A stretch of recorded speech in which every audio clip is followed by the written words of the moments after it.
Roadman, driving in the road van. Hell no, I'm not driving in the road van. Too damn cold out there. I'm at home. I'm in my office, and I got to give some love to the Ohio State Buckeyes for winning their 9th national championship. First for Ryan Day. They beat the Crying Irish of Notre Dame 34-23. And who'd have thunk this back on November 30th? Not me.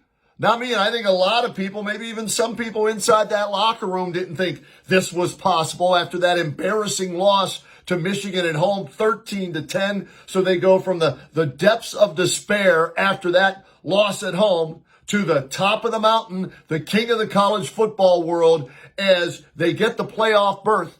And then they run the table, winning 4 games, beating Tennessee, Oregon, Texas, and Notre Dame, the toughest road to the championship. They took on all comers and beat them all 4-0 and are national champs. What did Ric Flair once say many years ago? In order to be the man, you got to beat the man. Woo! And the Buckeyes did just that, and they did so in impressive fashion. What were the scores? Let's see. They took down Tennessee 42-17.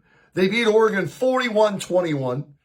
Texas 28-14, and then tonight Notre Dame 34-23. And Will Howard, I had my doubts about Will Howard. I really did, because he made some big mistakes throughout the regular season. In the Oregon game, the slide late in the game, they don't get the field goal attempt, and they end up losing that game by 1 point. The pick 6 at Penn State.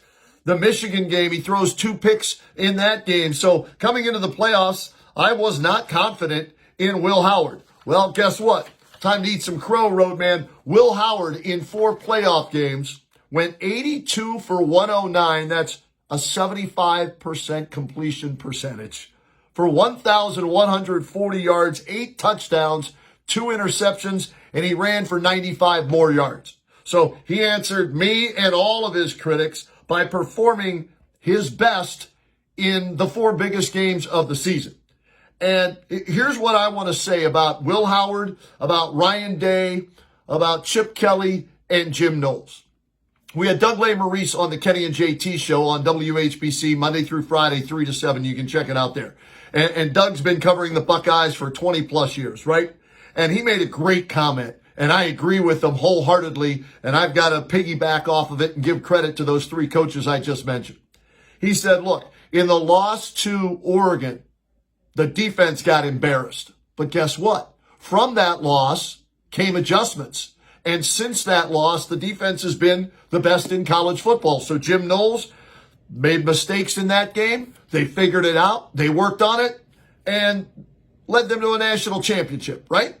The home loss to Michigan, they scored 10 points. That's it. 10 god darn points. That's all. With all these offensive weapons. But what did Ryan Day and Chip Kelly do? Just like Jim Knowles from the Oregon game, Ryan Day, Chip Kelly learned from the Michigan game. We're not a muscle team. We're not a bully ball team. We've got weapons everywhere. We got Quinshon Judkins and Trevion Henderson, the 2-headed monster, thunder and lightning in the backfield. We've got the best wide receiver in the country in Jeremiah Smith, and not too shabby Emeka Ibuka, although he put the ball on the turf today. You got Carnell Tate and guys catching the ball all over the place. So we got to get the ball to our playmakers. Spread it out. Let's go up tempo. Let's get the ball out. Will Howard distribute the football. And they learned from that loss against Michigan.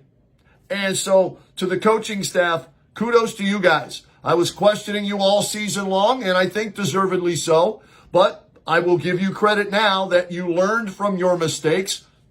Oregon defense, Michigan offense. And you figured it out, and you put your 4 best games back to back to back to back to win a national championship. And for Ryan Day, he joined the likes of Woody Hayes, 5 titles, Paul Brown, let's see, Jim Tressel, and Urban Meyer.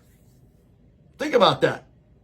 5 for Woody, 1 for Paul Brown, 1 for Jim Tressel, 1 for Urban Meyer, and now 1 for Ryan Day. That's 9 national championships. So Ryan Day, I believe, is the 3rd winningest coach percentage-wise in college football history, Division I college football history. And what was lacking? He didn't win a national championship till tonight. He lost against Alabama, came up short in some other big games. I guess we can't say now Ryan Day can't win the big game, right? He's proven us wrong on that. It took him a while, but he figured it out, and now can never take it away from him. National champ, just like Jim Tressel, just like Urban Meyer, just like Paul Brown, just like Woody Hayes. And here's what I'll say. No offense to Woody. 5 is 5. You'll take him, but there was no playoff back in the day, right? What's impressive to me are the ones that Jim Tressel, Urban Meyer, and Ryan Day have won, because they did so in, well, I guess if you want to go back to Tressel, it was the BCS era. It wasn't the college football playoff era. So I'll give more credit, I guess, to Urban Meyer, because you had to win 2 games to win the national championship, right? And then Ryan Day had to win 4 to win the national championship. And my goodness, you talk about Ryan Day. We just, mentioned the top 10 teams they beat to win the national championship in the playoff. Don't forget, they beat a top 5 team in Penn State and another top 5 team in Indiana earlier in the year in the regular season. So they took, I think they played 6 teams that made the playoff and went 6-1 against them, because they played Oregon twice. I mean, this is a historic run to the national championship for the Buckeyes. Maybe the greatest run as far as who they defeated in the regular season and then in the college football playoff that we've ever seen. And just like they did in 2014, it was the first year of the 4-team playoff. They beat Alabama. They beat Oregon. They're national champs. Well, in the first year of the 12-team playoff, they beat Tennessee, Oregon, Texas, and Notre Dame to win it all. So let's hope they change it next year and make it a 16-team playoff, and the Buckeyes can go back-to-back and win that. But for tonight's game, I texted my son, Cameron. He lives in Portugal now. He and I were at the national championship game in 2014 when they beat Oregon.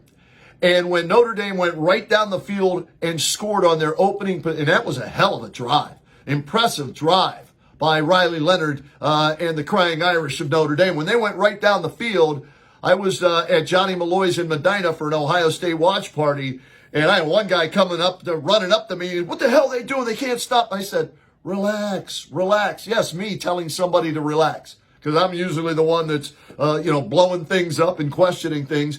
And the reason I said that to him, and I texted it to my son Cameron, I remembered what happened in that Oregon national championship game in 2014.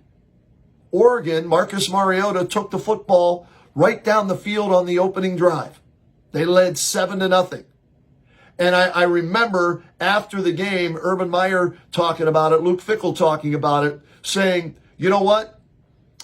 We had to get a feel for the speed or the style of play that they were going to bring to the game. And after, even though we gave up the touchdown, after that opening drive, all right, we knew the adjustments we had to make and what we were in for. That's why I didn't get too worked up about Notre Dame today, taking like over half the quarter and going 75 yards to take a 7-0 lead. All right, that's what Notre Dame's going to do with that quarterback run, make the adjustments. And for the most part, the defense controlled the game until they took their foot off the gas, both offensively and defensively, in the, I would say, mid-third quarter on down. I didn't like that. I wanted them to go for the jugular, keep their foot on the pedal, and it looked like they were going to do that. And then Emeka Egbuka tries to do too much, right? Careless with the football, loose with the football, turns it over. Penalties on Igbinosa for pass interference. That reared its ugly head again. But in the end, the Buckeyes made enough plays. And speaking of plays, in each of these games, they hit big plays. Huge plays, right? Today, offensively, the 2 biggest plays were what? 70-yard run coming out of the halftime locker room by Quinshon Judkins to set up a touchdown. And then 3rd and 11 from their own 34. Notre Dame's got all the momentum in the world. Maybe they make the greatest comeback in college football playoff history. 3rd and 11. They bring the blitz. 7 coming at the line of scrimmage. That leaves 1-on-1 with Jeremiah Smith. Hallelujah. And the best wide receiver in college football, the freshman phenom, beats his man, Will Howard, with a perfect throw. And 1st and goal at the 9. Again, got conservative, but they get the field goal. and they win 34-23. Big plays in all the games, and those were the two biggest, in my opinion, in this game. And Quinshon Judkins, he's going to be the forgotten man in this game. He had 3 touchdowns, 2 on the ground, 1 in the air, because Will Howard won Offensive Player of the Game, MVP, and Cody Simon got the Defensive Player of the Game, MVP. But Quinshon Judkins, his performance, 100 yards rushing, 3 touchdowns. Let's not forget that performance by Quinshon Judkins. And, Jeremiah Smith, 5 catches, 88 yards, and a touchdown. How about this? In the 4 playoff games, Jeremiah Smith, 19 catches, 381 yards at 20 yards a catch, and 5 touchdowns. And he's here for 2 more years. How about that? How scary is that if you're opposing defenses having to play Ohio State the next couple of years, regardless of who's quarterback? But a great night for Buckeye fans everywhere. I know my buddy Dwayne in Brunswick, Mr. Ping-a-ling, is bouncing off the walls. He loved the Buckeyes defense, cracking concrete, blowing out windshields, loosening up those lug nuts. He's fired up, and Buckeye Nation should be fired up as well, because it was an improbable national championship. It really was. You lose 2 games, and because the playoff expands to 12 teams, you're kind of the wild card like you are in the NFL. You get that second or third opportunity, if you will, and you take advantage of it. And that's what great teams do. They hit their stride. They figured it out. They won 4 straight, and they're national champs for the 9th time. Congratulations to Ryan Day. No more talk about firing Ryan Day. What I said before the playoffs started was this. He lost to Michigan for the 4th straight year. Can't afford to do that. That's got to change, okay? But as we found out, that game doesn't mean as much as it once did. It doesn't. I'm starting to come around to understanding this with the way the new college football playoff system. It's a great rivalry. The best in all of college sports, maybe in all of sports. But think about it. You were a 23-point favorite, lost to Michigan at home, and yet you still won the national championship. So it's not the end of the world. Having said that, Ryan Day, you got to snap that 4-game losing streak. But getting back to my point, I said, all right, after the loss, Ryan Day, you lost that game. You lose the first game at home to Tennessee, you should be fired. Losing back-to-back home games at the end of the season like that, you should be fired. But I did say this, left myself that wiggle room. I've learned that over 40 years in the business. If Ryan Day is able to run the table and win it all, he's good for another 3 to 5 years. He saves his job, and he did just that. And now he's got the same amount of national championships as Jim Tressel does, Paul Brown does, and Urban Meyer does at Ohio State. And hopefully he can add to that total and be the only coach not named Woody Hayes to win multiple national championships. Got to beat Michigan, though, next year to add to that record of yours. So congratulations to Ryan Day, Chip Kelly, Jim Knowles, the coaches, the players, Will Howard. Great win tonight, great playoff run. It'll go down in history. And now that Jack Sawyer, the Sawyer sack, scoop, and score becomes even larger, right? Because they won the national championship. It would have been just like the Rajay Davis home run had they not won the national championship, right? Cubs win the World Series. Rajay Davis home run was nice, but it really didn't mean anything after it was all said and done. Well, now the Jack Sawyer touchdown against Texas really means something. It's legendary.